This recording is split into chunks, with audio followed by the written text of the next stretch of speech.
O conflito na Ucrânia, a gente recebe um convidado agora, conversa com o professor dos cursos de Relações Internacionais e também de Direito no IBMEC São Paulo, Marcelo Soano. Professor, bem-vindo mais uma vez.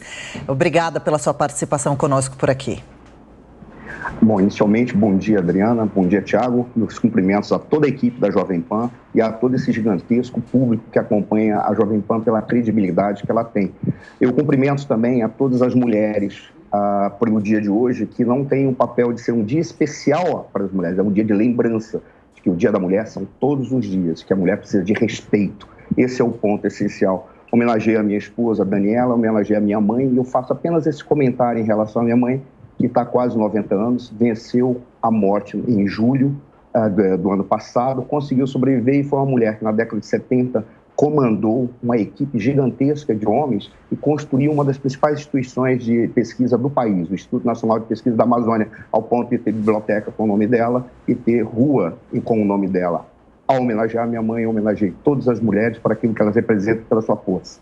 Legal, desculpa, professor. Eu precisava fazer essa homenagem. Imagina, que é isso. Lindas palavras, parabéns para elas também. Muito obrigada, viu? Agora, sobre a guerra, para encerrar o conflito, professor, a Rússia exige que a Ucrânia reconheça as repúblicas separatistas, a anexação da Crimeia e também que mude a Constituição para impedir a entrada em blocos. A gente acompanhou há pouco também, a Ucrânia se nega a essas imposições. Representantes do governo da Moldávia, um pequeno país entre a Ucrânia e a Romênia, se demonstrando preocupados que Vladimir Putin queira avançar e tomar o território deles também. Até onde deve ir o presidente russo? O que poderia fazê-lo ceder e parar com os ataques? Olha, é interessante que o Putin ele criou uma condição que, neste momento, é essencial para ele que essa guerra se encerre com a sua vitória sobre a Ucrânia. Esse é o primeiro ponto. Quando ele jogou nessa negociação esses 4 pontos, ele jogou aquilo que é o máximo que ele deseja, ou melhor dizendo, o máximo a gente não tem como medir, mas o mínimo que ele precisa para que possa pensar que haja uma saída honrosa ou uma vitória, que ele possa se preservar no poder e mostrar que a Rússia conseguiu alcançar os seus intentos. Mas desses 4 pontos, me parecem que ele pode aceitar pelo menos 2, que são os 2 mais fundamentais. O primeiro deles é que é a questão da não entrada da Ucrânia na OTAN. Por qual razão? Porque esse é um dos elementos essenciais para ele que tentou apresentar como justificativa para fazer a anexação. O outro ponto é manter a Crimeia como um oblast russo. É interessante notar por que isso é tão essencial. Os russos têm 3 saídas essenciais para os mares quentes. Murmansk ao norte, Sebastopol ao sul, no caso, no Mar Negro, e você teria Vladivostok no Extremo Oriente. Para ele, é essencial a preservação da Crimeia. Me parece que esses elementos é que podem ser os elementos mais fundamentais. Por quê? Porque a questão do Donbass, a questão da independência do Lugansk e independência de Donetsk, a Novorossiya, que era esse o termo que estava sendo usado, foi divulgado já desde 2014, pode vir como uma consequência. E ele poderia recuar nesse elemento. E não cessar a guerra seria uma consequência imediata se eles assinassem essa alteração. Me parece que para a Rússia é essencial concluir essa invasão, porque o Putin não imaginava em hipótese alguma, ou melhor, talvez imaginasse, mas ele não calculava que poderia chegar a esse ponto. A guinada que a guerra teve, ele imaginava que poderia vencer em 2, 3 dias, mas a ação do Zelensky de fazer aquela live, de eu ficarei e irei até as últimas consequências, basicamente foi o que ele falou, trouxe um elemento de heroísmo, um elemento de liderança que poderia estar no cálculo estratégico, mas ele jamais imaginou que poderia ir tão adiante. Isso mudou o cenário da guerra. Agora ele precisa, diante de todo o constrangimento a que a Rússia foi submetida, ele precisa encerrar isso de uma maneira rápida. Jogou alto nas suas exigências, mas me parece que são 2 os pontos essenciais, que se aceitarem, acaba, de alguma forma, dando uma saída honrosa para o Putin e dando a condição de encerrar essa guerra que está sendo prejudicial para o mundo inteiro. E isso tem que ser levado em consideração, porque o povo que está mais sofrendo é o povo ucraniano. Ele está acabando, vai acabar se tornando um campo de passagem para os debates de lideranças políticas que começam a ser irresponsáveis, além do que deveriam ser. Professor Marcelo Soano, as perguntas agora dos nossos comentaristas, começando por você, Diogo Schelp. Professor, antes de começar essa guerra, a OTAN estava quase dividida. Havia desentendimentos entre seus aliados. Por exemplo, o ex-presidente Donald Trump ficava pressionando, né, os aliados europeus para que aumentassem o gasto militar, para atingir ali os 2% do PIB que é determinado pela OTAN. Agora, o que a gente está vendo, depois do início dessa guerra, é que esses pedidos de Donald Trump estão sendo atendidos. Os países estão anunciando que vão aumentar seus gastos militares justamente para fortalecer a OTAN. Esse é um resultado inesperado para Trump. Isso pode significar também uma espécie de derrota, o fato de que a OTAN agora sente que, de fato, tem uma ameaça para conter a leste? É interessante que, se o Putin desejava fazer com que a OTAN e a Europa não caíssem de joelhos, mas pelo menos recuassem nas suas exigências, e vamos colocar dois pontos. Há elementos que explicam as ações russas e explicam de uma maneira muito bem coordenada e são legítimos, mas uma coisa que explica não significa que justifique. Ok? Então, ele talvez não estivesse calculando uma resposta e uma articulação tão rápida. E por quê? Porque a OTAN, sim, estava um tanto quanto dividida. Talvez o efeito contrário, ou seja, o efeito reverso, tenha sido exatamente garantir que a OTAN mantivesse uma ação coletiva, uma ação conjunta, mas ainda há muitos pontos que devem ser levados em consideração. O primeiro deles, e aí nós temos que concordar, não com uma exigência, mas com uma angústia da Rússia. A OTAN é uma instituição, uma aliança de defesa. Se é uma aliança de defesa, ela não pode avançar para as fronteiras, próximo da fronteira com a Rússia. Isso é um elemento de sobriedade, mas não significa que não vá se armar e se preparar para um caso de alguma ação. Isso deve ser feito, algo que não estava sendo feito, algo que estava sendo relegado para um segundo plano.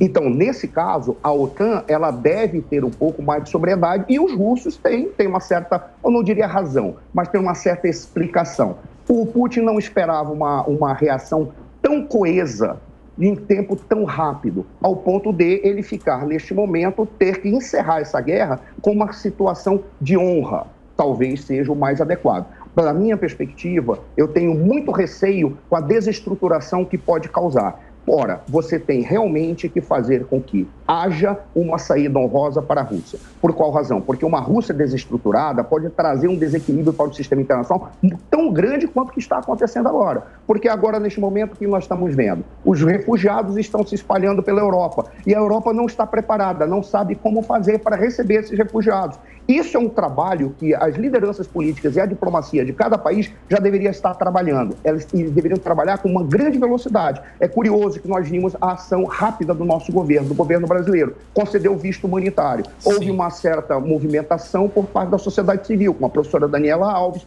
como a comissão da OAB, que fez um abaixo-assinado solicitando a concessão de visto humanitário para os ucranianos. Mas veja, o Putin talvez ele não esperasse tanta coesão, porque ele identifica que na OTAN e no Ocidente, em poucos momentos da história, você teve lideranças tão fracas como nós encontramos hoje. Professor Suano, agora a pergunta de Ricardo Salles. Salles. Suano, bom dia. A impressão que nós temos, olhando, a Rússia tem sempre uma fama de ter um poderio militar quase equiparado ao dos Estados Unidos. Forte, tropas bem treinadas, equipamentos bastante poderosos.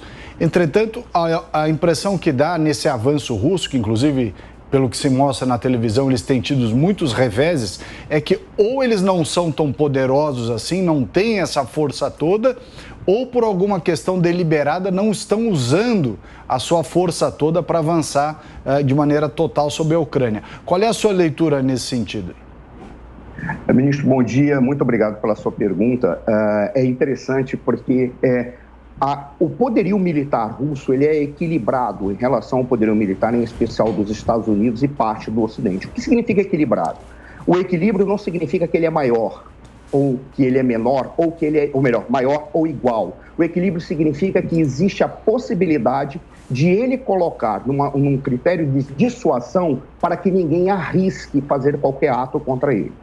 A desproporção da força da Rússia em relação à Ucrânia é gigantesca, apesar da Ucrânia ter o terceiro maior exército da Europa, né?